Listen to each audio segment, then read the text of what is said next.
All right, all right. I'm excited. Here we are. We're live again, and of course, you may be watching this recorded because I know that Michael has a huge following on his YouTube channel, One Rental at a Time. This is impromptu. I know for some of our Squad Up audience, you may not be used to the 10 a.m. Live, but what's great is that this will be posted in the group, so you can watch the replay. So, how you doing this morning, Michael? I'm doing wonderful, man. I look forward to this interview or this discussion every Friday because it's kind of the wrap up for my week, and I love doing it with you. You follow the channel. You're one of my students, and we just kind of rap about what happened this week. So I want to thank you for doing this with me on Fridays. It's very helpful. I love it too because it gives me a summary and kind of recaps the week of what's going on. I know this week's been a crazy week in the financial markets, a lot of buzz. Again, as you know, I only follow your news. I don't follow traditional news media. I watch the One Rental at a Time YouTube channel for all of my daily news. The interesting thing is I have a buddy of mine that's been coming over in the afternoons and we work out. I think actually we're going to talk about 75 hard too. I'm on day Sure. 26 and I know that you're Nice. in it as well. What day are you on? Yeah. Today's day 15. Love it. So good. So good. So I have a friend of mine that comes and we do some workouts in the afternoon, the second workout. And he was telling me all about like GameStop and Robinhood and the Robinhood. Everybody's pissed with Robinhood. What the heck's going on with GameStop and Robinhood? Yeah. So in my opinion, they're kind of related, but you need to treat them separately. So we'll talk GameStop first because I think that's where this starts. I don't know. A couple of weeks ago, it really probably started a month ago, but really started fear of missing out. Kind of the pile-on trade started the last couple of weeks. And what happened is there's a Reddit page called I don't know, Wall Street Bets, I think it is. And basically, what they did is they correctly identified an opportunity. And the opportunity with GameStop was the smart people in New York, and I use that word very loosely because they did a stupid thing. They took a stock called GameStop and they did what's called short selling, right? Let's just use some round numbers, right? Let's assume the GameStop sells 1,000 shares or 10,000 or 100,000, whatever number you're comfortable with. What a short seller does is they basically sell a share into the market that they don't actually own, essentially increasing the float of the stock, ideally, adding pressure to the stock. And they do that because they think the stock's going down or they think the company's going out of business. Because when a company goes bankrupt, usually the total collected asset value of the entity never pays back common shares because you pay debt first and this first and that first, and common shares go to zero. It's the least, they usually go to zero. So that's what they're doing. So in this example, it went to the extreme. I have never even seen of this. I've been looking at the stock market for, almost 30 years. I'm sure it has happened, but it didn't hit my radar. They shorted the stock to 150% of float, which is unheard of. And Wow. frankly, dangerous, stupid, and frankly, they deserve to lose billions of dollars. So what happened is this Reddit page, Wall Street Bets, said, hey, GameStop is artificially hit. They just hired a brand new CEO, right? There was actually market news going on. An outside investor called Chewy's founder bought 10% of the stock. Means there was good business, like real world business news going on for GameStop. And then this Reddit page talked about it, and then they pointed out that Wall Street was shorting it. So a couple of things happened. First and foremost, they started buying out of the money calls. Right, if the stock was at $10, they bought calls at 30. Right, which were relatively cheap at the time because people thought there's no chance that GameStop will get to 30. So they did that. And then what they did is they started plugging the stock. And at that point, the internet, the social world took off. And as the stock kept going up, it was a vicious feedback loop. And what you quickly saw is a stock that was 20 or 40 or 60 or 80 go parabolic. Because at some point, that short seller it's called a short squeeze, because their position is getting more and more dangerous, right? Because they're on the hook for the price. So ultimately what happened is, and again, if you believe what's been reported, the short sellers are down like $7 or $8 billion. Billion Holy with a B. smokes. Yeah. on this stock. And it's all because they were misallocated. They didn't hedge their bets. The smart money was dumb. And I believe the retail investors, Wall Street bets, other people that came on, did the right thing. They found an opportunity. If Wall Street did what retail did, it would have been called arbitrage. That's what they would have called it. If Goldman Sachs did exactly what the retail investor did, they would have sold it as arbitrage. It was an arbitrage play, and they won hand over fist, and they're still winning. I checked them this morning before we started. It's up another 75% or something as of this recording. Who knows what it ends up at? So in the end, that happened. And oh, by the way, retail investors are very predictable. So what worked for GameStop? What did they do? They started looking at the top 40 shorted stocks. So every stock I looked at that was on that list is up significantly. Not only GameStop, but American Airlines, AMC Theaters. Talk about a business that's near bankruptcy, right? So all these other companies are up that are in really bad shape. So in the short term, retail investors won. Wall Street got kicked in the teeth. Wall Street will likely change their behavior. SEC will likely come in and set rules so companies can't short that much. This event will have fundamental changes on the investing landscape, and it'll be focused on the short sellers because that's the opportunity that got crushed. However, the retail investors, you've won. You've won massively. Don't get greedy. At some point, you got to take some money off the table.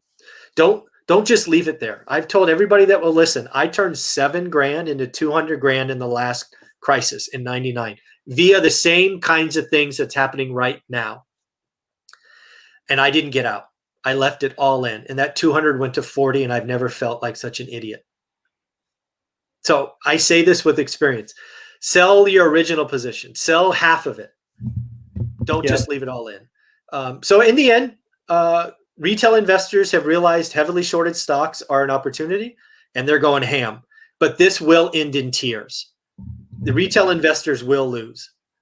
There will be fear of missing out. They'll stay in. There's no reason GameStop should be trading at $400. The stock is so disconnected from the operations of selling video games. And again, what is GameStop? They sell video games out of physical stores. What is like the worst thing to own today? Physical stores. I mean, there's it's a blockbuster. It's a blockbuster video, basically. Yeah, for video games, right? So it's, they probably have some online presence, so maybe we're discounting it a little bit, but not a great business model to be on, I don't know what they are, 500 square foot stores where everybody has to drive to today. So there was a reason they were being shorted. And again, there's two things that are going to happen right now. So I talk about American Airlines because I'm sure GameStop can, but they are in their quiet period because earnings are coming out. American Airlines, the worst performing airline stock because they have the most debt. They are the closest one to bankruptcy. What happened today? Stocks run up because, again, it showed up on the top 40 list of shorted stocks. So what do the smart executives at American Airlines do? They go, wow, that's a stupid stock price. I'm going to issue $1.2 billion in common shares. They're just going to bang the retail investors. Oh, you want more? We'll give you more. You want more? We'll give you more. The float of American Airlines is going to go through the roof at the wrong time. It's going to have this will end in tears. I still remember feeling like an idiot. My experience, people are like, dude, you're an old fuddy. I promise you this will end in tears. I can't tell you when. The when's the magic thing, and my crystal ball don't work. Could it be days? Could it be weeks? Could it be months? Sure. But I'll bet money it ends. Spot on. Got it. Love it. Talk about Robinhood, because I know it's interesting. Barry Habib mentioned that, in the talk with Barry, and we're going to talk about that in a few more minutes, but specifically Barry mentioned in our interview last week, he said that, the stock market, the way that, the names have changed. And he mentioned Robinhood. I know there was a lot of media sensation around Robinhood. What was that all about? Yeah, so Robinhood got in the news yesterday for the wrong reasons, but for the right thing. So let me explain. So Robinhood is a brokerage that, a lot of people trade through, right? The folks that are staying at home and, they've got to do something. And we'll talk about what Barry said in a minute. But it has attracted millions of users. Robinhood yesterday around midday had to stop processing purchases for a select few of stocks like GameStop. A lot of people were out there saying they're doing it because they're in the pocket of Wall Street or they're protecting the rich, the screwing the little guy. No, I don't believe any of that is true. When you're a brokerage, you have to maintain some liquidity ratios. You have to maintain a risk profile. You have to maintain some certain capital requirements. And because GameStop and other stocks were being run up and the transaction volume was amazing, Robinhood was at risk of breaking the financial system. It was at risk of being AIG. It didn't have capital requirements to meet the federal regulations. They had to raise money. Now they are an entity that could. So they raised $1 billion in 24 hours, actually more like 12 hours. Wow. So now they've got the liquidity so you can do it again. But let's be clear. At some point yesterday, they got a call from regulators saying you're undercapitalized. We know this thing is on. We want everybody to buy. We're happy the retail investors are there, but you are undercapitalized. You can fundamentally risk the entire stock market. Stop. That's what happened. So they had to raise capital. They're a great business. They raised $1 billion in 12 hours. And now it's like, hey, let's go. But realize that's what happened. It wasn't they're in the pocket of Goldman or in the pocket of Morgan. They were just undercapitalized. That's what happened. Yep. No, it makes perfect sense. Thank you for explaining that. So let's transition. We had a phenomenal interview last week.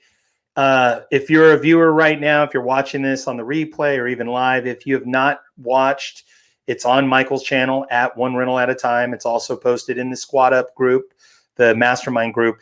We had an amazing interview with Barry Habib. Barry is a 2-time Crystal Ball winner, which is an elite of, Goldman Sachs and JP Morgan Chase and the who's who of Wall Street and the financial world. Barry mentioned there, Michael, and I want to get your take on this. He mentioned, and he talked a little bit about, he talked a lot about interest rates and stability in the markets for housing.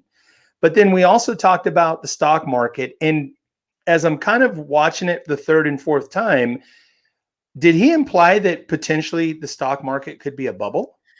Oh, yeah, I think without question. If he didn't use the word bubble, that's certainly what he was alluding to. And as I remember the conversation, because I too have watched it a couple of times, he was really highlighting, you know what, we've asked Americans to stay home.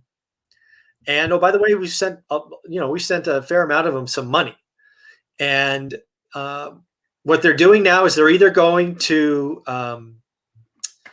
whatever that Barstool Sports and doing sports betting, or they're gambling in the market, right? Americans want that energy. They want that vig. They want the juice. And so what he was saying, and again, go watch the video. This was before GameStop took off. He's basically saying people are speculating. And, oh, by the way, and he and I talked about it because we both experienced 99 up close and personal. And yeah, the names are different, but go look at Webvan and go look at Excite and go look at these other things. They went parabolic. And then they didn't. And it was painful. So, yeah, it feels great in the moment. It feels great to look at your app on your phone to see that you have a huge gain. But as I said earlier, take some money off the table. Don't be stupid. Take some off the table. So spot on. Yeah, I would agree. And I also dabbled in some day trading back in the late 90s and such. So I definitely had a similar experience. It's interesting too that I have a friend who is a contractor and he works with a lot of trades and he's an electrician and he's actually more like even family. But he had mentioned to me about all these stocks and I'm like, how do you know all this? And he goes, I don't day trade, but he goes, all the guys on the job site in San Francisco, oh, wow, where he's working in this big construction project. He goes, all of these guys, they used to be heavy sports bettors, but when sports betting shut down, when there was no sports for whatever it was, 90 days, they all started day trading. And I never even thought of that as a market of potential new money coming into the market. So very fascinating there. Yeah, people got to get that juice from somewhere. Yeah, for sure. So that takes us to our last subject. And I want to just talk a little bit about, you and I talked before we rolled the show, specifically about retirement and the middle class crisis and what's going on right now with people planning for retirement and specifically the middle class. Let's talk about that. Yeah, so this actually came to me, it's thankfully to the 75 hard challenge that we're on, right? It's both a physical and a mental challenge. And for me, in the first 15 days, it really is, I'm a happier person, right? I've been able to kind of focus because, again, I changed my morning routine. And first off, I love the challenge just because I feel better every day. So shout out to the challenge. Take it if you want to change your physical or your mental aspect. I strongly recommend it. But what it allowed me to do is it allowed me to kind of soul search what I'm trying to do. And I started looking up kind of what's happening to folks that are retiring today. What's happening to the middle class? Because again, I have 50 years ahead of me, I'm hoping, to try to grow, strengthen the middle class. That's what I'm going to be doing, whether it's with real estate investing, budgets and actuals, or building a side hustle. Those are the things I'm trying to add to that. But I mean, let's just talk about some of the numbers. I have a whole list because I'm going to probably do a video on it this weekend. But like, do you know what % of Americans live paycheck to paycheck? Take a guess. I've heard it's high, but I don't know. I'd say 45, 50%. 78% of Americans live paycheck to paycheck, right? And again, that's because we're consumers and we have a lot of debt. And, I mean, there's lots of reasons for it, but that's not okay, in my opinion. It should be more like 45%, right? In my opinion. How about this one? What do you think the average savings is for a woman? So we'll do men and women. Woman at their retirement age. At retirement age? Yes. Savings, my guess is the average for the country is $50,000. 23 grand. $23,000. Wow. Crazy. Yeah. At retirement age. Yeah, at retirement. Yeah. Do you know what it is for men? It's higher. It just is. I'm going to guess 30 just because it's higher. I'm going to guess the number's low, but 30,000 maybe. So it's 76,000. So this number I should have, it's retirement savings. I just said savings. So my mistake. I misled you. Not like savings in their bank account. They're retirement savings. One more time. The average retirement savings for a woman is 23 grand. The average retirement savings for a man is 76 grand. Some of that's obviously because women stay home. They maybe get started. There's gap in employment. There's lots of reasons for it. Either way, I promise you, or I share that either 23K or 76K is not enough. That's not okay. This is one just to kind of tie it together. What % of Americans today have a fear of outliving their retirement money? 100%, I'm guessing. Yeah, the millennials, it's 43%. So think about that. Millennials, what are they, like 24 to 32 or something like that?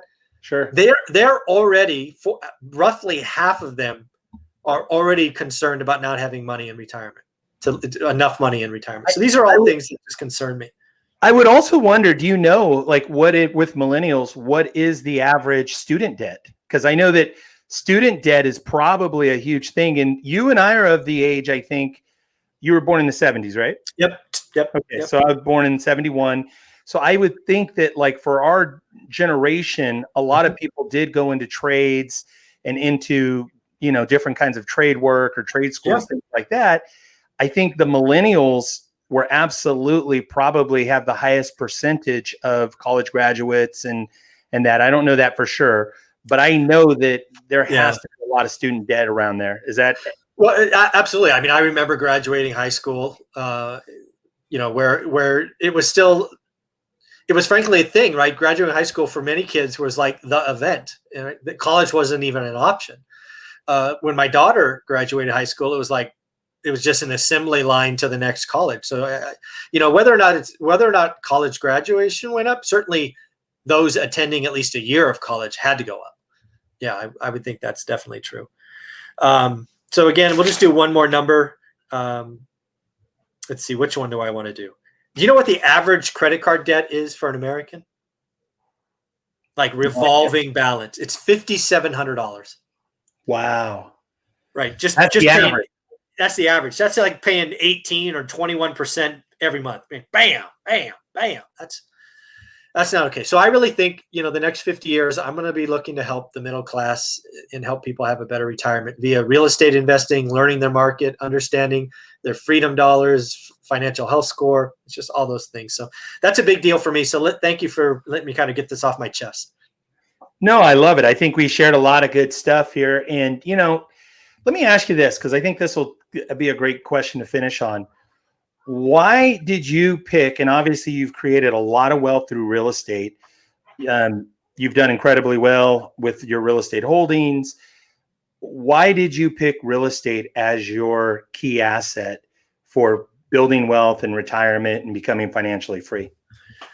Because it was the only asset that I saw that I felt wasn't a casino, right? I had been in the market. I'd successfully done something cool, right? 7 to 200, cool. 200 to 40, kind of sucks. But that experience, I have always believed that it's just it's an unregulated casino, in my opinion. And that's 20 years in the making. And I've missed out on lots of things, right? I've missed out on huge run-ups. I don't care. I believe real estate investing is an imperfect market. I believe real estate investing disproportionately rewards the people that do the work, right? If you're in my course, step one is doing the work. And once you do that, the beauty is my students are already doing it. You've seen videos just this week. Students are seeing the inventory pick up across the country. They're like, it's still too expensive, but you know what, Michael, you're right. There's more to choose from. And I'm like, cool. That's where it starts. Inventory rises. Then inventory days on market stays longer. And then the people that truly have to sell go, hey, why isn't my house selling in 3 weeks like my neighbors did? And then the real estate agent goes, well, your house isn't perfect. Your house is not done. You're too close to the end of the street, whatever it is. And then you start seeing price drops. And then, oh, by the way, the yield on your cash flow rental increases. And it's just this process that I saw coming. I called it. And my students are saying it's happening. It's pretty cool. That's awesome. I love it. So with that said, we're going to wrap up. Please do yourself a favor. Follow Michael. He's on Facebook. He's on Instagram. And the best thing he does, in my opinion, is the YouTube channel, at one rental at a time. Thank you, Michael, for your time today. Thank you. Talk to you next week.